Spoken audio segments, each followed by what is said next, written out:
தமிழொலி நேயர்களுக்கு வணக்கம். இன்றைய இரவு நேர பிரதான செய்திகள். முதலில் தலைப்புச் செய்திகள். விரைவில் கொழும்பில் ஒன்று கூட உள்ள முக்கிய புள்ளிகள். கடத்தி கொலை செய்யப்பட்ட 11 மாணவர்கள் அதிர்ச்சிக்குள்ளாக்கும் உண்மைகளை அம்பலப்படுத்திய சரத் பொன்சேகா. வீடொன்றிலிருந்து 2 இளைஞர்களின் சடலங்கள் மீட்பு. ரணிலுக்கு வருகிறது மற்றொரு பேரிடி. கிளிநொச்சியில் சந்தேகத்துக்கிடமான முறையில் வாள்களுடன் சிக்கிய நபர்கள். வெண்ணப்புவ துப்பாக்கிச்சூடு, ஒருவர் கைது. போலீஸ் கான்ஸ்டபிளை கடித்துவிட்டு தப்பியோடிய கஞ்சா கடத்தல்காரர்களால் பரபரப்பு. எல்லைப் பகுதியில் விபத்து, ஒருவர் உயிரிழப்பு. தொடர்பான விரிவான செய்திகள்.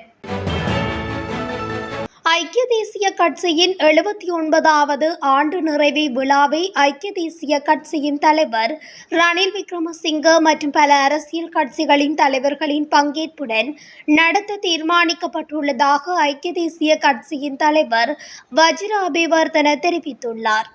இந்த விழா எதிர்வரும் 6ஆம் தேதி காலை 9:30 மணிக்கு கொழும்பில் உள்ள ஸ்ரீலங்கா கண்காட்சி மற்றும் மாநாட்டு நிலையத்தில் நடைபெறவுள்ளதாக வஜிர அபிவர்தன தெரிவித்துள்ளார்.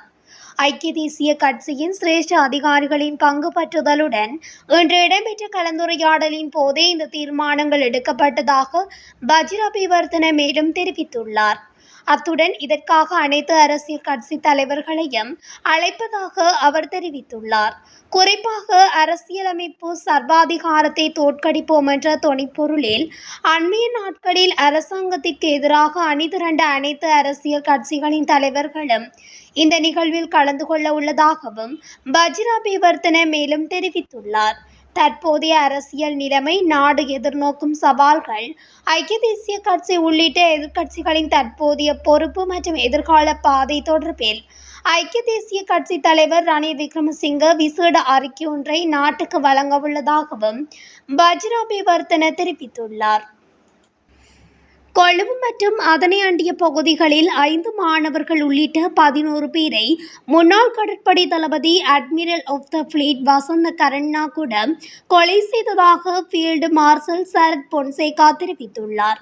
இணையதளம் ஒன்றுக்கு வழங்கிய செவ்வியிலேயே குறித்த தகவலை அவர் வெளியிட்டுள்ளார். கொலை செய்யப்பட்ட 11 பேரில் ஒரு மாணவன் சிங்களவர், ஒருவர் முஸ்லிம், ஏனைய 9 பேரும் தமிழர்கள். சிங்கள மாணவனின் அம்மா தமிழ். அந்த மாணவன் 2 தினங்களில் இங்கிலாந்து பல்கலைக்கழகத்துக்கு செல்லவிருந்தவர். கருணாகுடவின் கீழ் இயங்கிய குழுவே அவர்களை கடத்தி திருகோணமலை கடற்படை தளத்தில் வைத்திருந்தனர். இவர்களிடம் கப்பம் பெற்றுக் கொண்டது மட்டுமல்ல, கொலையும் செய்துள்ளனர். இந்த அட்டூழியங்களுக்கு மரண தண்டனை விதிக்க வேண்டும் என சரத் பொன்சேகா தெரிவித்துள்ளார். பசறை 10ஆம் கட்டை பகுதியில் உள்ள வீடொன்றில் இருந்து 2 சடலங்கள் மீட்கப்பட்டுள்ளது. குறித்த 2 சடலங்களும் இன்றைய தினம் பசறை போலீசாரால் மீட்கப்பட்டுள்ளது. பசறை போலீசாருக்கு கிடைக்கப்பெற்ற இரகசிய தகவலுக்கு அமைய குறித்த சடலங்கள் மீட்கப்பட்டுள்ளன. 28 மற்றும் 35 வயதுகளை மதிக்கத்தக்க இளைஞர்களே உயிரிழந்துள்ளதாக போலீசார் தெரிவித்துள்ளனர். சடலங்கள் மீது எவ்வித காயங்களும் காணப்படவில்லை எனவும் போலீசார் குறிப்பிட்டுள்ளனர். மேலும் சம்பவம் தொடர்பில் பசறை போலீசார் மேலதிக விசாரணைகளை முன்னெடுத்துள்ளனர். 2015ஆம் ஆண்டு இலங்கை மத்திய வங்கி பிணைமுறி மோசடி குறித்து முழுமையான விசாரணையை தொடங்க அரசாங்கத்தின் சட்டத்துறை செயல்பட்டு வருவதாக தகவல் அறிந்த வட்டாரங்கள் தெரிவிக்கின்றன. பெரிய அளவிலான மோசடி மற்றும் ஊழலில் ஈடுபட்ட எவரையும் தப்பிக்க விடக்கூடாது என்ற அரசாங்கத்தின் கொள்கையின்படி இந்த விசாரணை தொடங்கப்பட்டுள்ளதாக தெரிவிக்கப்படுகிறது. இந்த நிலையில் சம்பவம் தொடர்பான சாட்சியங்கள் சம்பந்தப்பட்ட அரசாங்க காலத்தில் மிக நுணுக்கமாக மறைக்கப்பட்டுள்ளதாகவும் சட்டத்துறை தற்போது அந்த ஆதாரங்களை விசாரித்து வருவதாகவும் பொது பாதுகாப்பு பிரதி அமைச்சர் சுனில் வெட்டுக்கல தெரிவித்துள்ளார். இலங்கை மத்திய வங்கி பிணைமுறி என்பது 2015ஆம் ஆண்டு இடம்பெற்ற பெரியளவிலான நிதி மோசடியாக கருதப்படுகிறது. இந்த விவகாரம் முன்னாள் மத்திய வங்கி ஆளுநர் அர்ஜுன மகேந்திரன் தலைமையிலான காலத்தில் நடந்தது. குறித்த பிணைமுறி வெளியீட்டில் தனியார் நிறுவனம் அநியாயமான லாபத்தை பெற்றுள்ளதாக குற்றச்சாட்டுகள் காணப்படுகின்றன. அதன்போது மகேந்திரன் தனது அதிகாரத்தை தவறாக பயன்படுத்தி அரசுக்கு பெரிய நஷ்டமும் பிடிஎல் நிறுவனத்துக்கு பாரிய லாபமும் கிடைக்கப்படுத்தியதாக விசாரணைகள் வெளிப்படுத்தியிருந்தன. அதன்படி அப்போதைய பிரதமராக இருந்த ரணில் விக்ரமசிங்க மகேந்திரனை ஆளுநராக நியமித்தது. ஆரம்பத்திலேயே அவரை பாதுகாத்தது காரணமாக அதன் பிரதானமான சூத்திரதாரியாக ரணில் மீது குற்றச்சாட்டு சுமத்தப்பட்டுள்ளமை குறிப்பிடத்தக்கது. கிளிநொச்சியில் 4 வாள்களுடன் 4 சந்தேக நபர்கள் கைது செய்யப்பட்டுள்ளனர். குறித்த கைது நடவடிக்கை கிளிநொச்சி காவல் பிரிவுக்குட்பட்ட கோணாவில் பகுதியில் நேற்று இடம்பெற்றுள்ளது. கோணாவில் பகுதியில் நேற்றைய தினம் சந்தேகத்துக்கிடமான முறையில் நடமாடிய 4 சந்தேக நபர்கள் கிளிநொச்சி காவல்துறையினருக்கு கிடைக்கப்பெற்ற தகவலுக்கு அமைவாக கைது செய்யப்பட்டுள்ளனர். இதனையடுத்து கைது செய்யப்பட்ட சந்தேக நபர்களை சோதனையிட்ட பொழுது மறைத்து வைத்திருந்த 4 வாள்களும் மற்றும் 7 மில்லிகிராம் ஐஸ் போதைப்பொருளும் கிளிநொச்சி காவல்துறையினரால் கைப்பற்றப்பட்டுள்ளது. இந்நிலையில் கைது செய்யப்பட்ட சந்தேக நபர்கள் கிளிநொச்சி நீதிமன்றத்தில் நாளை முன்னிலைப்படுத்தப்பட உள்ளனர். சம்பவம் தொடர்பில் மேலதிக விசாரணைகளை காவல்துறையினர் முன்னெடுத்து வருகின்றனர். வெண்ணப்புவ போலீஸ் நிலையத்துக்கு அருகில் இன்று காலை நடத்தப்பட்ட துப்பாக்கிச்சூடு சம்பவத்துடன் தொடர்புடைய சந்தேக நபர் ஒருவர் கைது செய்யப்பட்டுள்ளதாக போலீசார் தெரிவித்தனர். இந்த துப்பாக்கிச்சூடு சம்பவத்திற்காக பயன்படுத்தப்பட்டதாக சந்தேகிக்கப்படும் கார் மற்றும் துப்பாக்கி என்பனவற்றையும் போலீசார் கைப்பற்றியுள்ளனர்.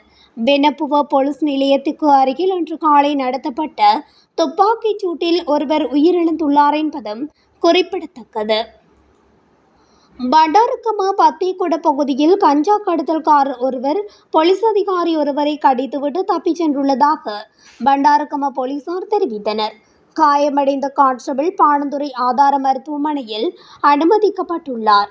போதைப்பொருள் கடத்தல்காரர்கள் மற்றும் குற்றவாளிகளை கைது செய்வதற்காக போலீஸ் அதிகாரிகள் குழு சுற்றி வளைப்பை மேற்கொண்டிருந்த போது காலனிகம சந்திக்கு அருகில் அவர் கைது செய்யப்பட்டதாக போலீசார் தெரிவித்தனர்.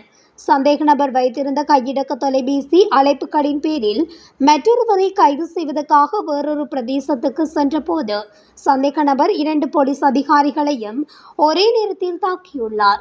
பின்னர் சந்தேக நபர் கைது செய்யப்படவிருந்த போது அவர் அதிகாரிகளுடன் சண்டையிட்டு சந்தேக நபர் கான்ஸ்டபிளை கடித்துவிட்டு தப்பிச் சென்றதாக போலீசார் தெரிவித்தனர். எல்ல போலீஸ் பிரிவுக்குட்பட்ட வெள்ளவாய பிரதான வீதி கரந்துகொள்ள 9 கட்டை பகுதியில் முச்சக்கர வண்டி விபத்துக்குள்ளாகி ஒருவர் உயிரிழந்ததுடன் 3 படுகாயமடைந்து மேலதிக சிகிச்சைக்கென மொனராகலை தள வைத்தியசாலை அவசர பிரிவில் அனுமதிக்கப்பட்டுள்ளனர். நேற்று முன்தினம் இரவு முச்சக்கர வண்டியொன்று வீதியை விட்டு விலகி கவிழ்ந்ததிலேயே குறித்த விபத்து சம்பவித்துள்ளதாக போலீசார் தெரிவித்தனர். இவ்விபத்தில் உயிரிழந்தவர் ரத்னபுரியைச் சேர்ந்த 42 வயதுடையவர் எனவும் வெள்ளவாய கரந்துகொள்ள பகுதியில் இடம்பெற்ற திருமண நிகழ்வொன்றில் கலந்து கொண்ட பின்னர் முச்சக்கர வண்டியில் இரவு நேரம் திரும்பிக் கொண்டிருக்கையிலே 9 கட்டை பகுதியில் உள்ள வளைவில் வேக கட்டுப்பாட்டை இழந்து வீதியை விட்டு விலகி குடை சாய்ந்து கவிழ்ந்து விபத்து ஏற்பட்டதாகவும் போலீசார் தெரிவித்தனர். மேலும் சம்பவம் தொடர்பில் மேலதிக விசாரணைகளை மேற்கொண்டு வருவதாக மேலும் தெரிவித்துள்ளனர். இத்துடன் தமிழொலியின் இன்றைய இரவு நேர பிரதான செய்திகள் நிறைவடைகின்றன. தொடர்ச்சியாக செய்திகளை அறிந்து கொள்ள தமிழொலி ஊடகத்துடன் இணைந்திருங்கள்.